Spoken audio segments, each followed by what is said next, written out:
Welcome back to Crime Besties. We're here for another episode, up to episode 24 this week. Hi, Emma. How you going? I'm great, Meg. We hit a bit of a milestone this week and I'm a bit excited. You shared it on our socials. We hit 10,000 listens across all of our episodes so far. So and in less than a week after that, we're at 10,500. Like, yeah. it's insane. We're gearing up for almost 11,000 now. Yeah. So thank you to everybody for listening. And we love the fact that it's like gaining traction and we're getting more and more amazing feedback. We had some really nice feedback this week from a listener who neither of us know. I think we mentioned somebody last week who we don't know, and this person's been leaving some really lovely comments and liking a lot of our posts. So thank you very much to Sweetheart Nail Studio. That's her handle. I could do with a good nail studio too. Where are you? Yeah, actually, let us know. Yes. But anyone who wants to follow, I had a quick look at her Instagram and it looks gorgeous. So. I hope she's local. So thanks so much for listening, and to everybody who is listening, we really, really appreciate it. So thank you. Yes, for sure. How has your week been otherwise? Yeah, it's been a week. I'm surviving this week. We'll put it that way. Yeah. Yeah. How about you? Because you've had a week. We've had a bit of a week. I think I mentioned in one of our episodes a few weeks ago that my son injured himself and needed some stitches, and unfortunately, just due to the nature of where he had the cut, and anyway, it split open again, and he ended up needing... needing... You messaged me on Monday, I just was like, no, this is crazy. It needed to be surgically revised yesterday. So anyway, look, we're on the right path now, but he's in a brace. He's 10 years old. He's probably one of the most active people I know, and he's in a brace from thigh to calf because he can't bend his knee for at least 2 weeks. So good luck to us. Yeah, I was going to say, it's more good luck to you. Yeah, Godspeed. I know, I was racking my brain after I'd spoken to you, this is what was kind of happening. I'm like, what can we do? What can we give him to entertain him? I know. I was Google searching things going oh my God, because you're going to go a bit crazy, I think. Look, we're lucky. He loves a video game and he's got a few shows that he wants to watch and a movie or two. So we'll get there. Yeah.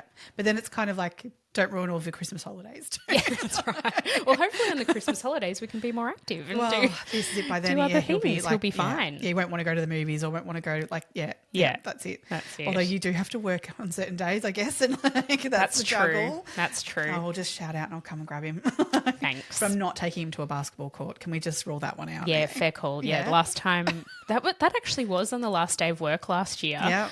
Meg and I thought we'd get the boys together for a bit of a pre-Christmas catch-up. Yeah. And Ollie broke his arm really badly. So within poor seconds of getting to the park. Yeah. Oh, my God. And that needed surgery as well. It's just, look, active kids, these things happen. It's why his nickname is what it is. Yep. All of a sudden. Yep. I love that. Yeah, it's so good. Suds for short. It suits him to a T. It certainly does. He is who he is and we love him for it. Yeah.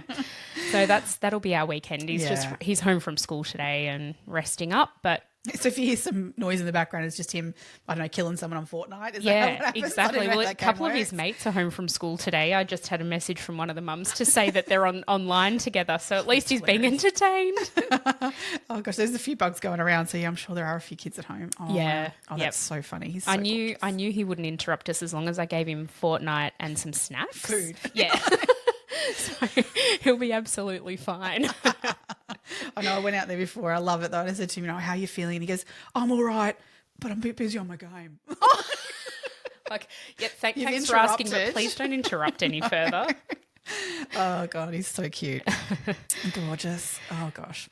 So let's get into today's episode, I guess. Yeah, today's an interesting one. It is an interesting one. There's not a lot of information out there, but we are talking today about the case of Jane Thurgood-Dove. Jane was born on the 17th of March in 1963, and she met her husband Mark Thurgood-Dove when they were at school. Yeah. So they were like, high school sweethearts. Yeah. And they had 3 children at the time of this incident. Did you hear her mum speak about them as a couple and a family? It was just beautiful. I sort of had a bit of a tear in my eye. Like, the way she sort of spoke about, the fact that they were like the perfect family, which was just lovely. They were meant to be together. Yeah, and a lot of love in the home. They were a really, what you would want a suburban family to be. Yeah. Mum, dad and 3 kids. Yeah. At the time of the incident, their eldest son, Scott, was 11 years old. Ashley, her daughter, was 6 years old, and their youngest daughter, Holly, was 3 years old. Yeah. Jane's parents were very involved in their family life, and it sounds like they were an incredibly close and tight-knit sort of extended family. Her parents were John and Helen McGill. We'll be talking about them a lot as the episode goes through because they are pivotal in terms of the way this case played out. They're just amazing people. Yeah, strong people. Really strong people to this day. Like there's stuff out there from, as recently as 2021 where they're still in the media advocating for certain things. Again, we'll get to that as the time goes on. On the 6th of November in 1997. 2 days ago, like we're so like, Well, yesterday for us. As in yesterday was Oaks Day. We're recording the day after Oaks Day today. Right. So this happened on Oaks Day, which happened to be the 6th of November in 1997. Jane had picked up the 3 kids. So obviously it's still a school day. Yeah. She picked up the 2 eldest from school and the youngest from daycare, I believe, or preschool. I think so. From what I can gather, either that or she was at home with her. She was doing home duties kind of stuff the day. Yeah. Doing all those sorts of things because they got to the school pickup and I know she had a chat with one of the school mums and there was actually a conversation around, hey, come over, bring the kids, have a cup of coffee after school pickup, to which she'd responded, I've literally got a load of washing on at home, so I need to go home and put that out, so we'll give it a miss today. Yeah. So she's picked the kids up from school and headed straight home instead. I just wonder whether, had that friend gone, whether things would have ended differently. I don't know because given the nature of what happened next, yes, I would imagine they were going to do what they were going to do regardless of who was there. Yeah, exactly. So Jane has pulled into the driveway of her home in Muriel Street, Niddry in Melbourne. Mm-hmm. So it's in a northern suburb of Melbourne near Essendon is probably the most prominent about suburb around. out of the city, I think. Yeah, it's not far. Yeah. As she's pulled into the driveway, a metallic blue late model Holden Commodore has pulled up behind her and basically blocked her into her driveway. Yeah. And a pot-bellied man gets out of the car with a gun. He chases her around the car twice. So at this stage, the 3 kids are still strapped into the back. She's literally just pulled into the driveway. Her eldest was in the front seat and her 2 younger ones in the back, but they remained in the car. Yeah. And strapped into at least the 2 in the back were still in car seats. So they were still, still strapped in. Yeah. This man shot her twice. So he's chased her around the car twice. She's then tripped and fallen as she's trying to get away. And he shot her at point blank range twice. Yep, right in the back of the head. Yep. He run down the driveway to the car that was parked at the bottom and jumped straight into the passenger seat where there was a scrawny looking guy with sort of longish hair, greying dark hair, and he has floored it and they've driven off down Muriel Street. By the way, end of Muriel Street, do you know what the name of the road is? What? Hoffman Road. Oh! Spelt incorrectly. Of course it is. I didn't see that. Yeah, and I was looking at it, I was like, oh, that's funny. That is funny. That's interesting. That's my surname for those of you who don't know.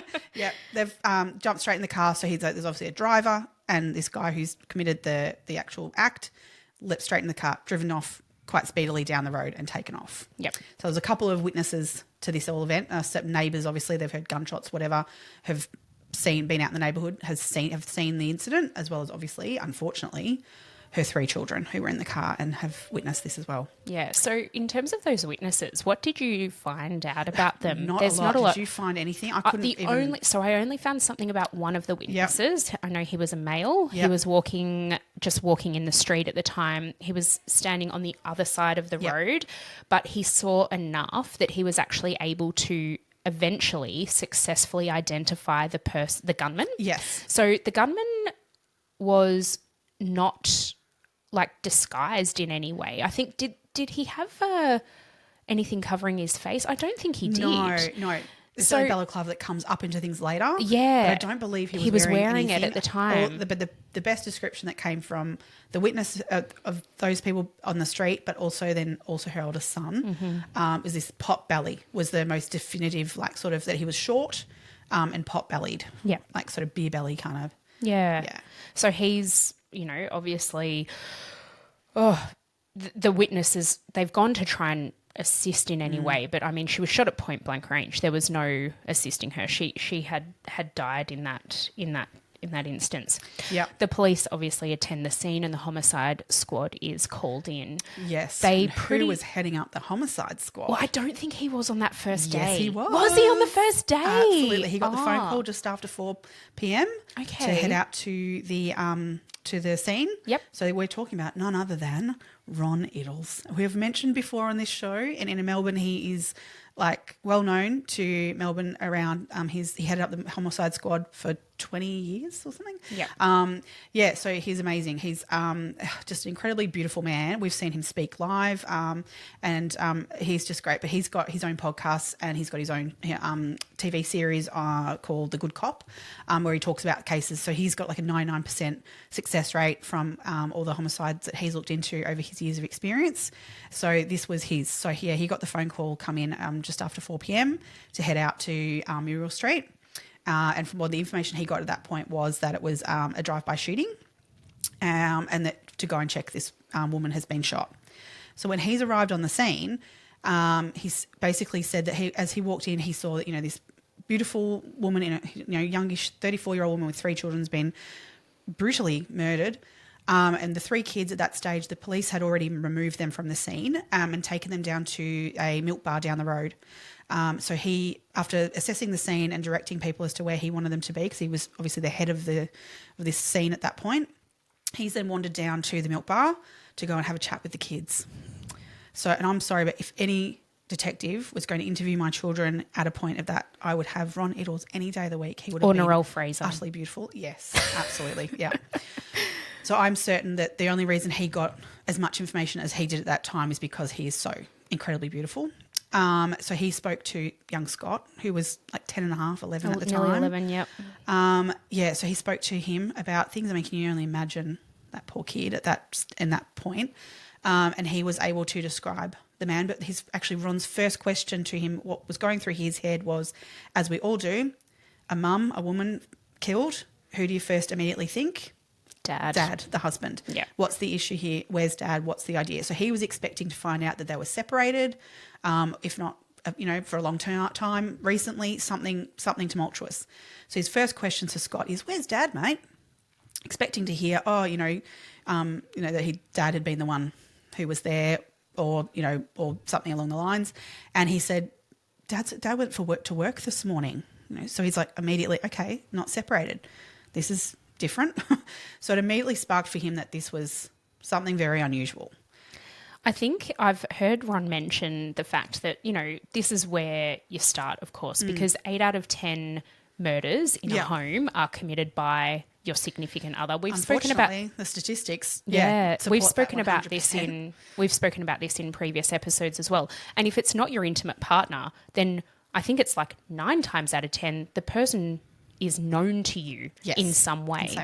So the police have actually gone to Mark's place of work. He worked at a factory in Broadmeadows, and they wanted to see what his reaction was like when they told him that his wife had been murdered. Mm-hmm. And apparently, according to Ron, the reaction was absolutely that of a distressed and distraught human being who had no idea. So obviously they needed to corroborate his alibi and all of that sort of stuff. Some people are very good at, acting, so you can't rule it out. But not at all. But from everyone's point of view at that point was like, well, this isn't a clean cut. That's for damn sure. That's it. Yeah. At the same time, they've sent a different detective around to John and Helen McGill's house, and their retelling of this breaks my heart.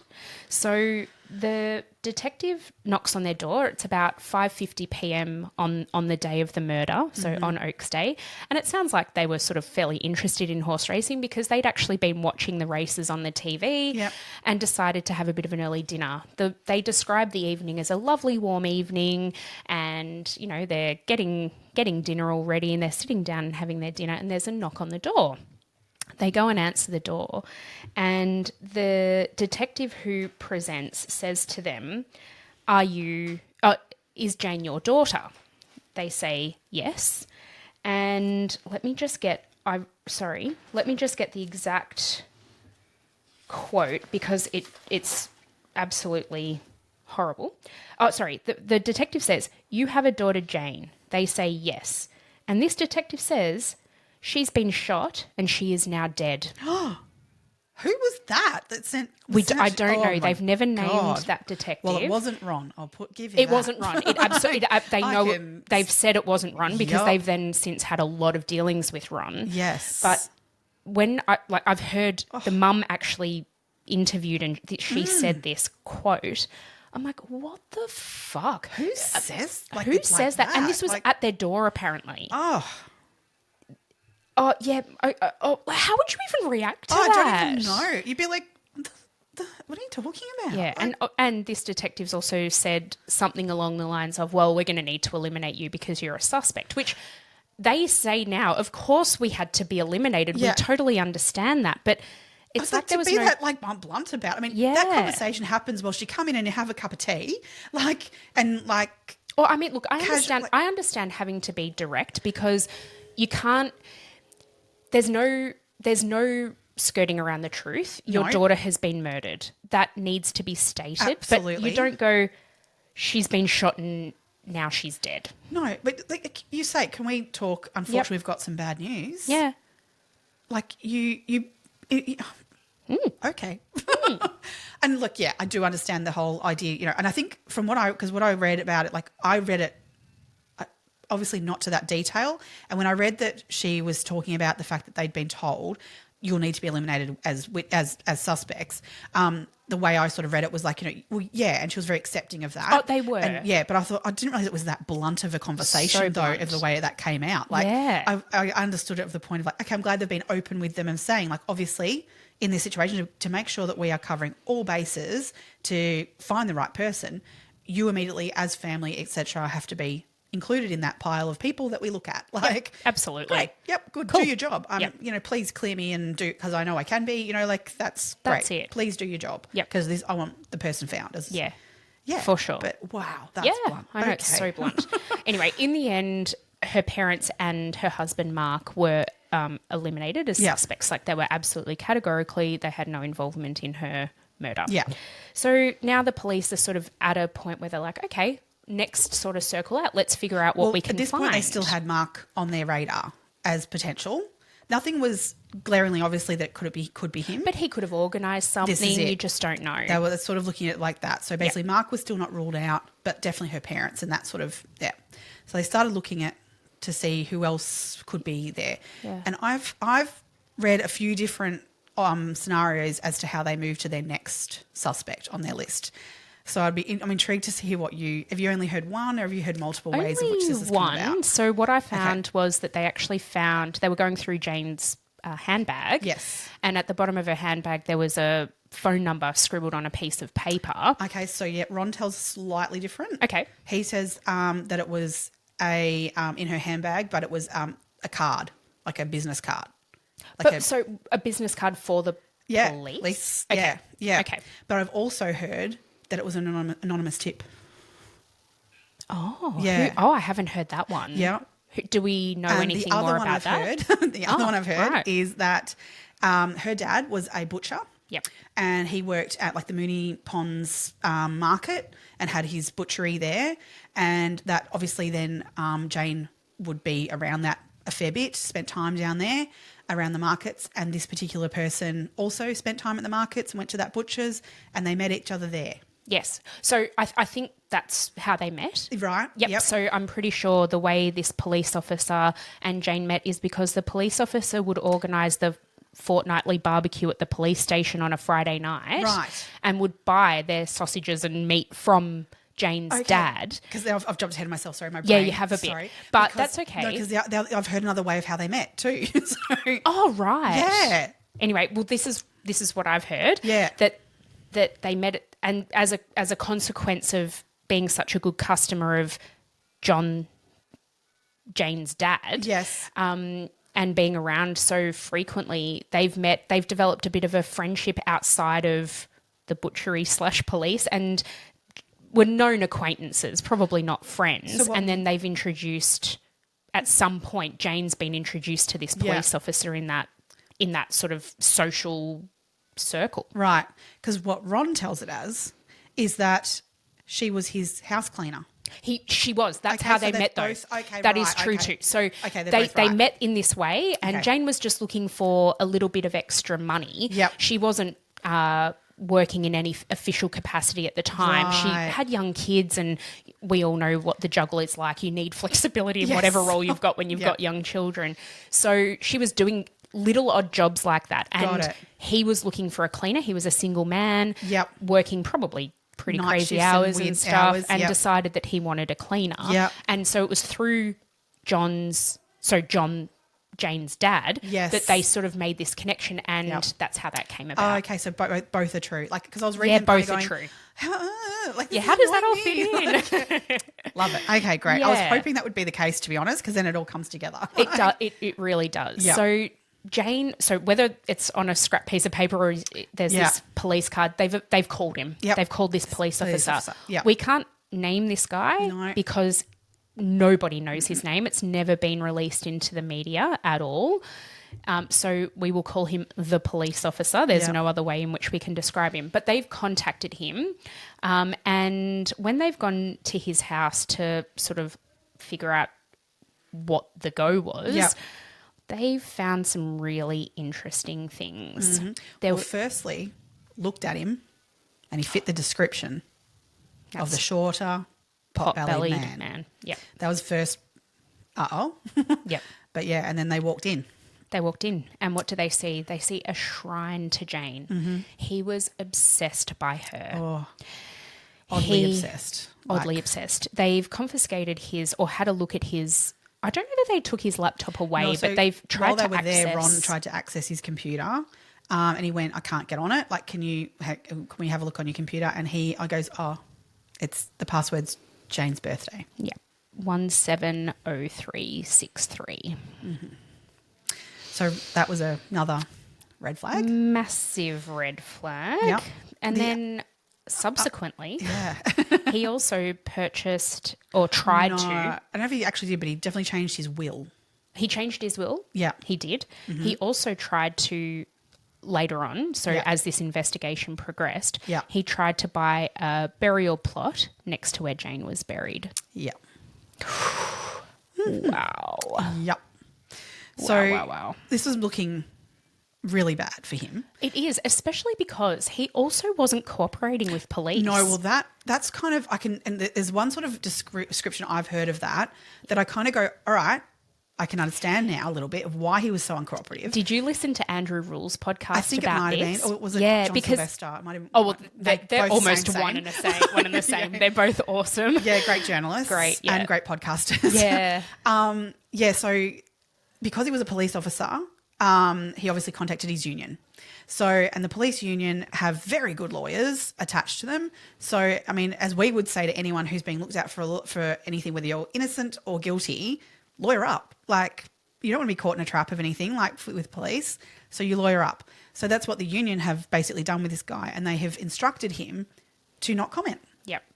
But Which- in not commenting though, he's obstructed Yes. things and So it things hasn't have done taken. him any favours. It certainly at all. hasn't. And Ron had a little bit of a chat with him about that later on. Yeah.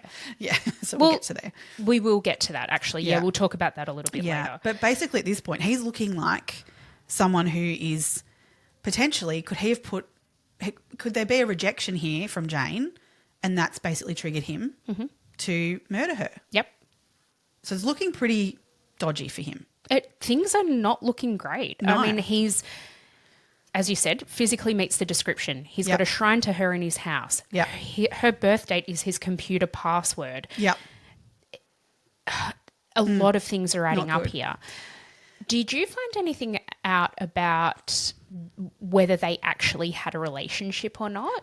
No, and you can't confirm it. He says yes, but is that it's very one-sided. You're only getting his side of And that. if he had this like weird obsessive thing, maybe like things were conjured up in his head. Although there was a 1 hour phone call, 1 hour, 15-minute phone call, which, and this was like less than a week before the murder. Yeah. So they've checked, obviously when they raided his house sort of thing, they've found gone in through his phone records. Yep. And so he said at the time that he had a 15-minute phone call with her, or a 1 minute phone call, sorry, on that particular date.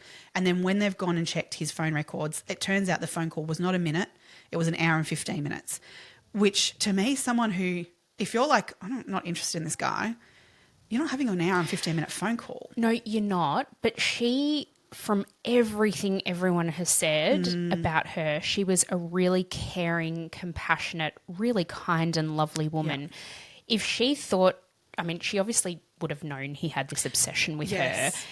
Maybe she was just trying to be really nice and talk him down and, true. I don't know. And maybe that phone call was the, look, I'm not interested phone call. Yeah, and I'm going to let you down gently and we'll talk this through. And she was really as females, we are taught to be nice, and we probably shouldn't. Like sometimes Not always. we shouldn't Absolutely. be. So yeah, I can when you put it into that sort of context, maybe, and that's maybe why he didn't want people to know how long the phone call was. Like, maybe it was like, we'd had a brief chat, like, because we're good. Cool. We're good.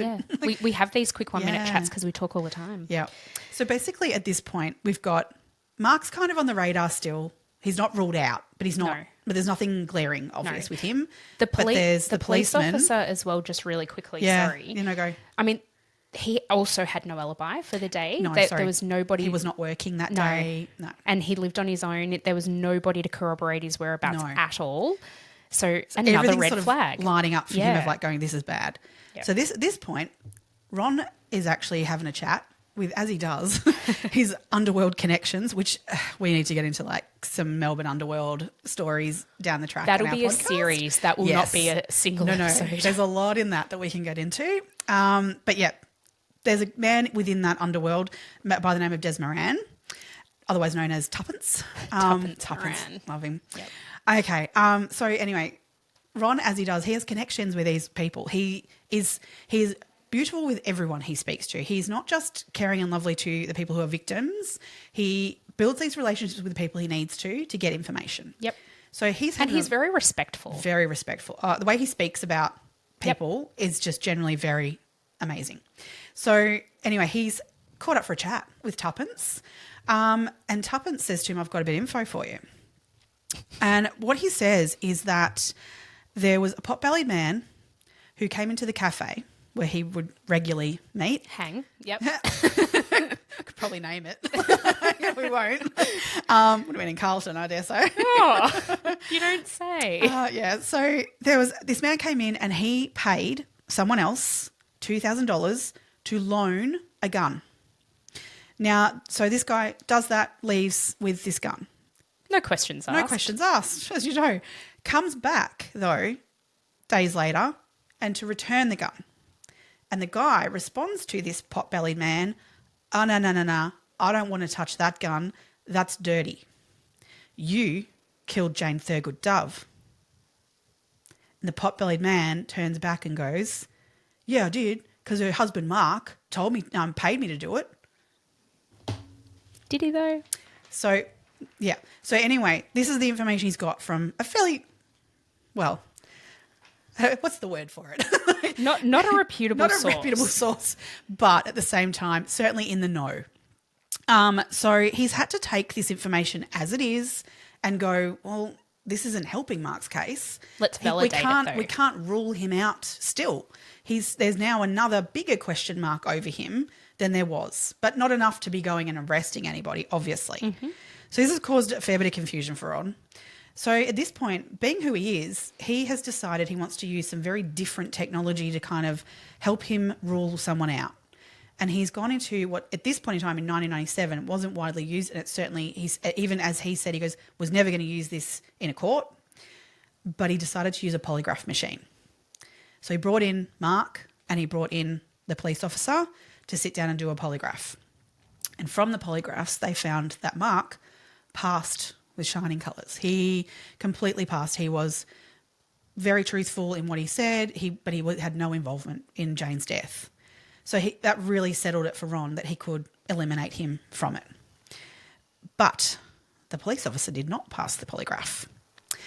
But again, can't be used in court and doesn't go to the point of saying you killed her. So we can't charge him still, but there's definitely still a massive question mark over the police officer.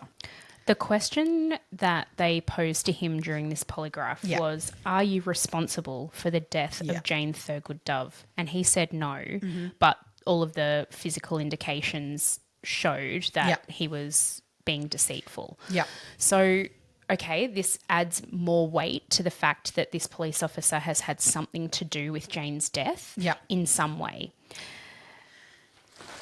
Let's leave that there for now. Yeah, I was going to say, do you want to come back to it? Or? I think we come back to that. Yeah. So basically right at this point in time, we're looking at Mark has been eliminated, but the police officer is still question marked. This goes on and on and on, and they're not finding any more information. There's no more. 3 years down the track, they organise an undercover operation, of which we have no knowledge of. And that's rightfully so. Those kind of operations are they don't like to release what their tactics are and those sorts of things, because obviously then undercover operations won't work. Yep. It can't become public knowledge how they operate with those things, although I do have a friend who's an undercover cop. And I can't name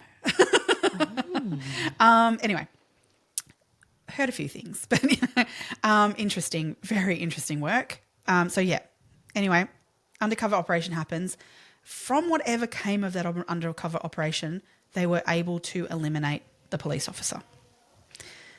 Ron sat down with that guy after eliminating him and said to him, "Mate, you have wasted our time because you have dodged questions, made yourself look guilty." And his response to that was, "Well, I wanted to protect Jane's name because I didn't want it out there that she'd had an affair." He also admitted at the time that when he was asked about that question during the polygraph about whether he was responsible for the death of Jane Thurgood-Dove, and he said no, the reason it came up as him being deceitful is because at that time he thought that Mark had found out that they were having an affair and Mark killed her. So he felt rageful and he felt responsible in some way for her murder. So that's why it came up positive for it, because he did feel responsible. Yes. Well, according to him. According to him. But then, so what I find really, I just think it's bizarre. If you actually really cared for Jane and you really wanted an outcome where they would find the person who's bloody well murdered her, why be obstructionist? Why not just put everything out on the table? I understand in the initial instance that he's had that legal advice from the police union and from a criminal lawyer who was employed by the police union, so that's fine. But surely at some point you would be like, okay, I need an on-the-record interview now to actually go through and state everything I know. I mean, he knew he wasn't responsible for her death. Yeah. Why couldn't he just come out there and say that? Yeah. Be open and put it on record. And say what happened. Yeah. And as you said, Ron's... I somewhat think, though, that's because I don't know that there was a relationship there. And I think he was, by not saying anything and alluding to things, it made him look more like he was able to get Jane. I agree with that. I agree with what you're saying there. I just think why is this man a police officer and is he still? I think he is. Which really, what the fuck? I mean, I don't know if he is now, however many years later. Do they not do personality tests and things of people? But I know he continued to be a police officer for many years after this incident. Yep. So basically, now we're at a point of who's responsible for we this? Have nothing. What do we do? 3 years down the track. So time ticks on further. And this is where John McGill really comes into the forefront, because he goes into bat for his daughter basically, and he actually asks of the government to put up a $1 million reward to find out information about Jane. This was quite, do you want to go and explain how that all... Yeah, I can, but we just need to go back a little bit. Sorry. Yeah. So this actually happened in 2001. So just previous to this though, Andrew Rule, Yep. who's a journalist, and John Sylvester, they were working together at the time. Yep. And they'd heard a tip because, again, a bit like Ron, Yep. they had connections to underworld figures and to Yep. crooks and whatever.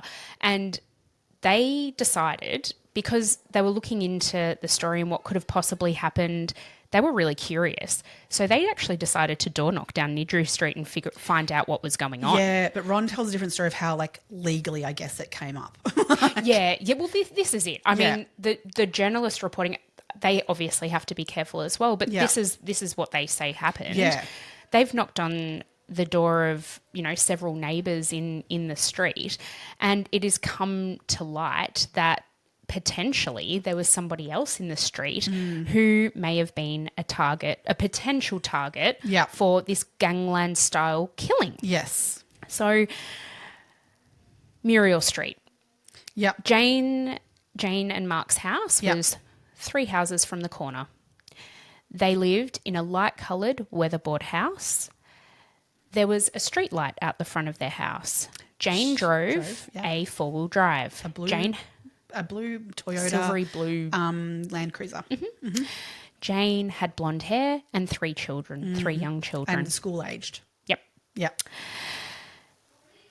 A woman by the name of Carmel Kipri, or Cipriano. Cipriano, that's it. But they go by Kipri. Kipri, yeah. Also lived in Muriel Street, Nidri.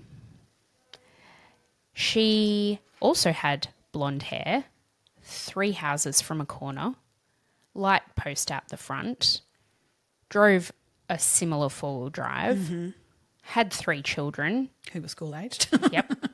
Yep. Okay. So there's lots and lots of similarities. Similarities, between these yep. 2 women. Yep. Carmel's husband, Peter Kipri, is a really interesting character. All right. So, Help. Peter Kipri was involved in drugs in the underworld. Apparently a very unlikable person. Yeah, not the Yeah. nicest No. person in the room. No. He pulled off some kind of $200,000 insurance fraud Yep.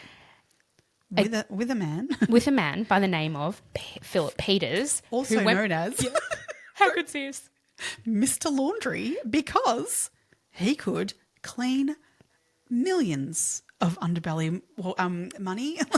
So this guy was an ex-solicitor, by the way, Yeah. and he's like somehow found himself I into think the underworld During this, laundering he's money. a lawyer. He's a lawyer at this stage, like Oh. like while he's doing this, he's a lawyer. Okay. Oh yeah, yeah. Maybe just now he's an ex-lawyer. Now, because after all this, yeah, like he had to be knocked off the bar.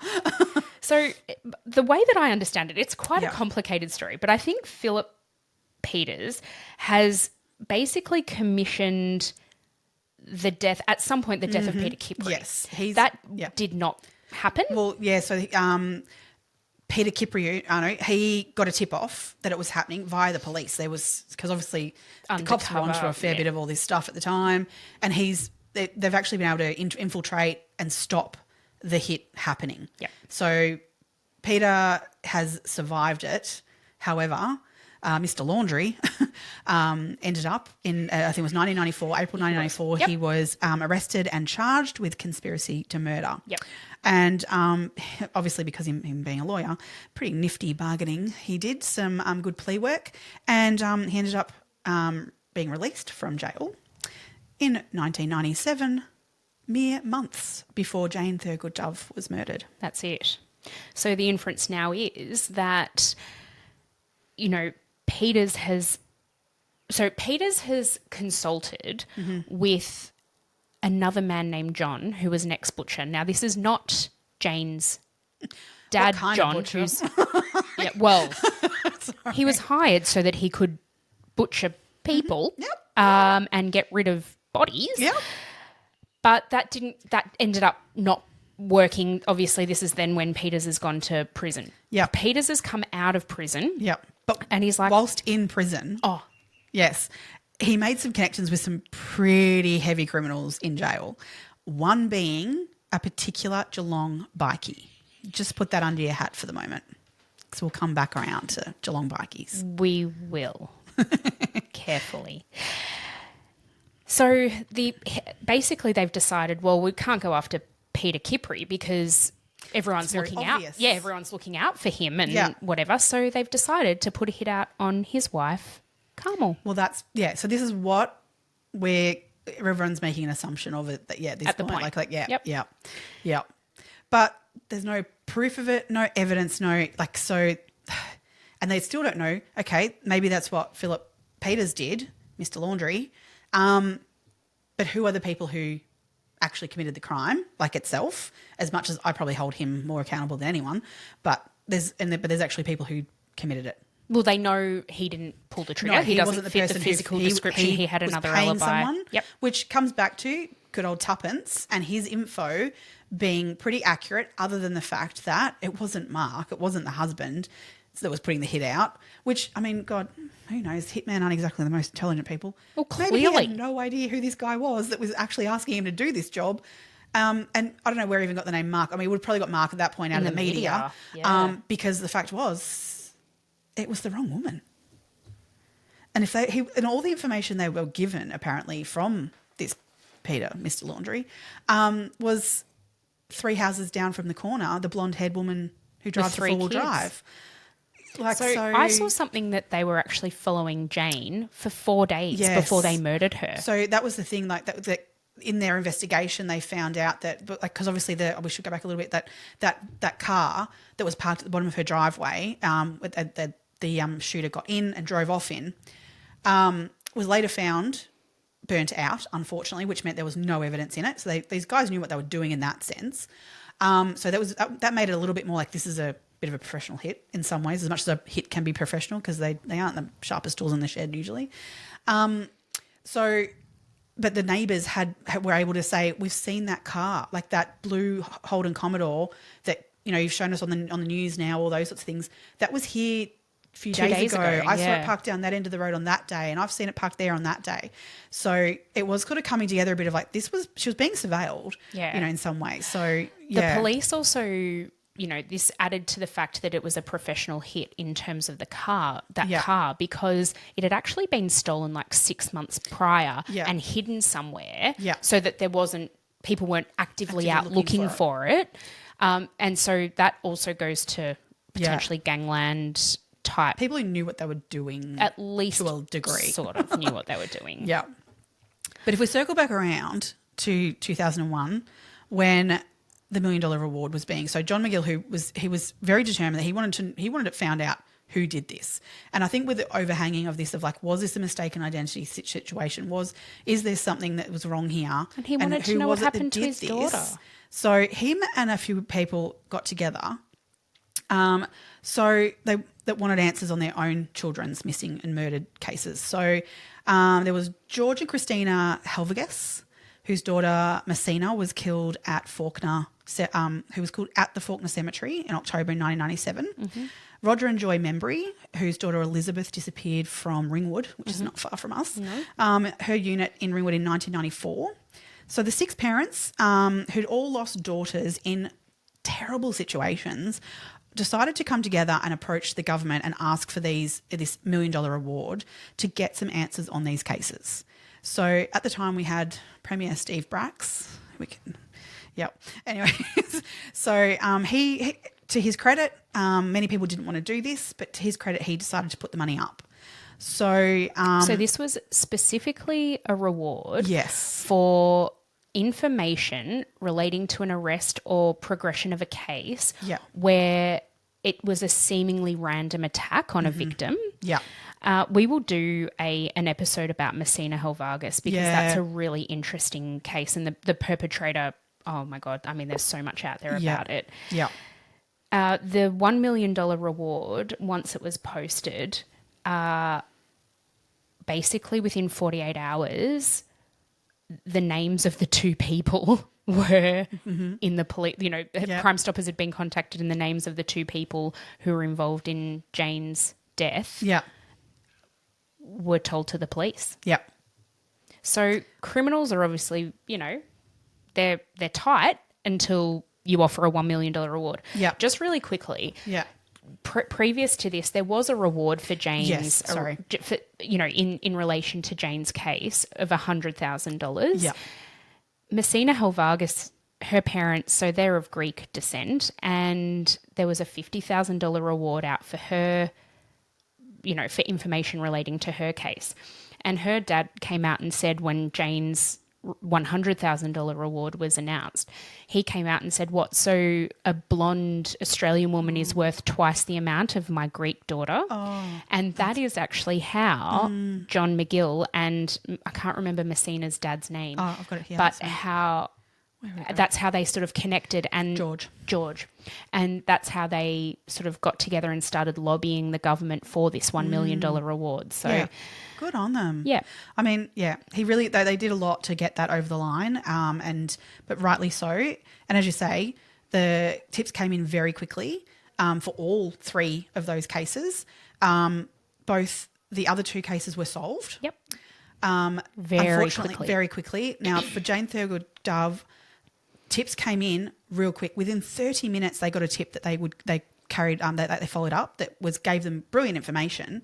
However, to this day, it still remains unsolved. So that great tip came from a crook who rang in, and what Ron did was, because basically this $1 million reward was there, he was like, I don't want to get false information. And this guy was pretty high up in things.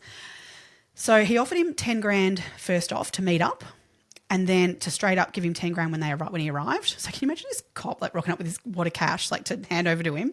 And he said, if the information you give me checks out, I'll follow up with 40 grand. So he heads down to meet this crook down in Eastern Beach, right? And so he's in his car. And I just love this quote from Ron Iddles. He goes, "I was shitting myself." That's a technical term for being very nervous. I love the fact that he's so honest about the fact that these are full-on crooks and he's not in their world. Like, as much as he is, but he isn't. He's not one of them, but he carries himself with them.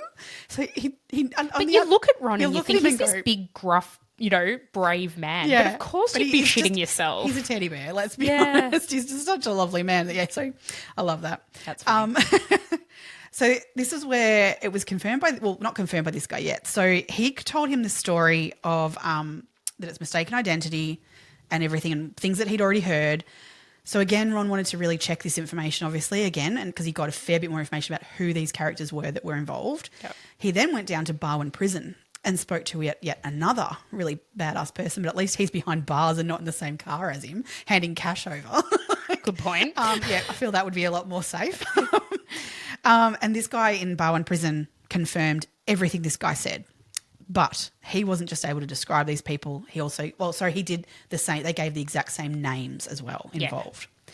So the Potbelly Killer, he was nominated as a former Rebels Motorcycle Club bikie by the name of Stephen John Morty. Mm-hmm. So he was also in photos and things like they showed witnesses. People were able to identify that's the guy. Yeah, so that witness that I was talking about, the neighbour who was standing across the road, he picked Morty out of a lineup.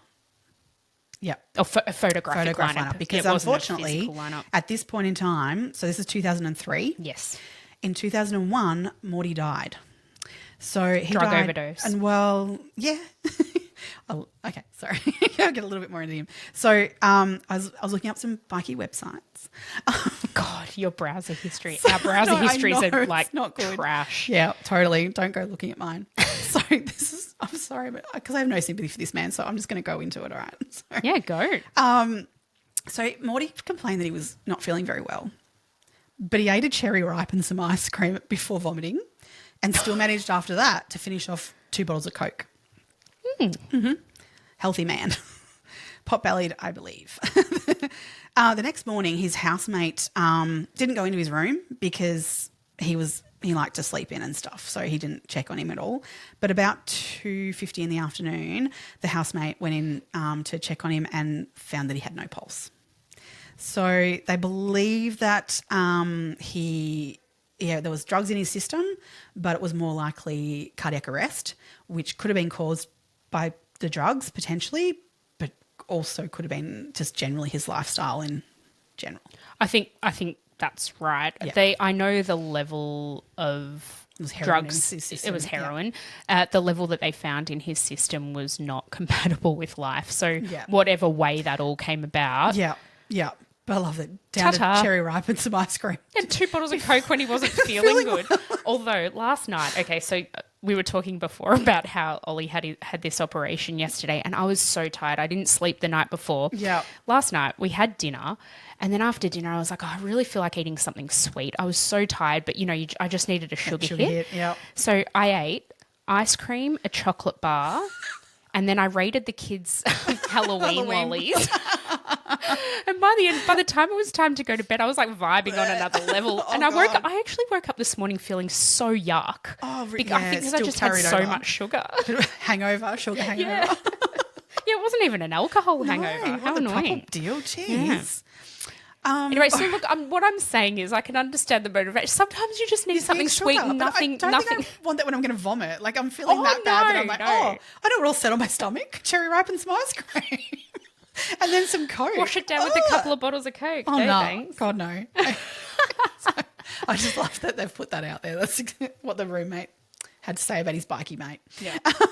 What else could you say, really? Oh, God. Yeah. So anyway, he wasn't an upstanding bloke. That if you've got nothing else nice to say. This is it. Yeah. I mean, so we've got this guy who he's been identified by witness, all that sort of stuff. Like potentially you could go to court and you could arrest him for that. He's dead, unfortunately. So we can't go any further with him. The next one on the list was the man who would organise the car. So as you said, that Holden Commodore that was in the driveway, etc., had been collected earlier. It was organised. It wasn't just a pinched a car, drove around the street. It was organised by someone who knew what they were doing. And this guy was named as James Ian Reynolds. So he's also known as Jamie, I believe. Yeah, Jamie Reynolds. Yep. So Reynolds was he was the one who obviously.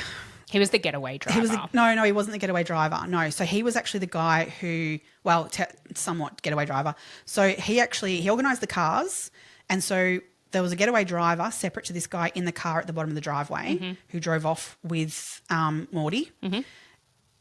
Jamie met them where they burnt the car out with a second car. Yeah. So we've got 3 people who are being named here. Well, one not being named, but 2 being named and the third involved. So he's collected them from the burnt out car to take them elsewhere again. But so that was his role in this, apparently, allegedly. So Ron was very keen to speak to this Jamie. He was still around at this point, obviously, wanting to speak to him and get a bit more information. Unfortunately, Ron went to go and get resources to be able to look into this guy more. They needed to know who he was and what was going on with him to be able to then approach. You can't just just rock up at the guy's doorstep. You don't need to have a bit of a team around you to go, right, who is he? What is he doing? What are we going to talk to him about? And some information to kind of add weight to what you're then going to accuse him of. Absolutely. So there was a bit more to it than just knocking on a door. But unfortunately, Ron was declined any resources because the Piranha Task Force, which, as we've said, we will go into the underbelly world of Melbourne in a series, I think. But the Piranha Task Force was looking at taking down the underbelly world in Melbourne. Very well known in Melbourne in terms of that. So unfortunately, there was no resources available to him because they were all being used on this Piranha Task Force.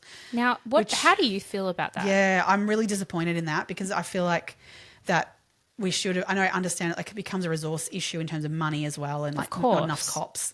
And at that time, we needed lots of cops because there was a lot going on in Melbourne in that situation. That surely someone could have been found to be given to Ron to follow this up. I think so. Yeah. I think, the gangland war was being fought amongst gangsters. Yep. I know there were certain situations where there was collateral damage of innocent civilians, but on the whole, they were just murdering each other. Yeah, which, whatever. Well, no, to be fair, whatever, because you deal in that. That's it. That's what's going to happen to you potentially. But then not to throw resources into the investigation of a brutal murder in front of her children, of an innocent woman. I think that's disgusting. Why are we allocating resources away? I understand we needed resources to curb it, investigate and curb the gangland wars that were happening in Melbourne, and it was intense. It was. This is in our living memory. Yeah. We remember what it was like. Yeah. But that's not to say that resources then shouldn't also be put into investigating murders of innocent people. The fact that was the reason used. I guess the take on it infuriates was, me. this has been this many years. What's another few months going to change? But unfortunately, they was so wrong in that. No, but that pisses me off even more because they had intelligence. They knew what they were looking for. It's not like they were investigating a completely cold case that they had no new leads on. Yeah, they had leads. They had people. They knew names. They knew what they wanted to find out. Yeah. It wasn't like they probably only needed a few months worth of surveillance, or maybe not even that. I don't know. It's so frustrating. And then to add to that frustration, 7 months later, he finally gets the resources he needs to go and chase this up. And what happened? He fucking dies. He died. He drowned in a boating accident. Yeah, because he's a fuckwit. Out near Queenscliff. Yeah, off Barwon Heads. Yeah. So apparently Ron had gone to John and Helen McGill, Jane's parents, a few weeks before and said, oh, finally, we've got the resources. We're able to investigate him. I'm on leave for the next couple of weeks. As soon as I get back, that is my number one thing. We're on it. I'm going to get him. Yeah. Ron goes on his leave, which he's well and truly entitled to. I'm not even saying that's anything. He comes back and finds out that within that 2 weeks he died. Yep. Oh, God. In a boating accident. Yeah. Just drowned. Him just being a dick. He went out in this tiny little boat in a tinny. in these really big seas. Yeah. I mean, that Barwon Heads is pretty rough. Yeah. Well, he'd gone out through the heads, like in a little tinny. No one else would have done what he did, literally. And drowned. Yep. So that leaves us with the getaway driver. So we have got a clear description of who he is, of what he looks like. His name has not been released. I do believe the name has I know the name has been given to police. So by this way of this information that came to them. Mm-hmm. So he's the one that's still remaining. They just can't get him. So they believe that this suspect is a Geelong bikie. Mm-hmm. So this was where the connection comes back to Tuppence. No, sorry, not Tuppence. Sorry, no. Comes back to the Morty. Peter Phillips. Oh, right. Philip Peters. Sorry, Mr. Laundry. Mr. Laundry. So Mr. Laundry in prison met up with a very highly ranked Geelong bikie.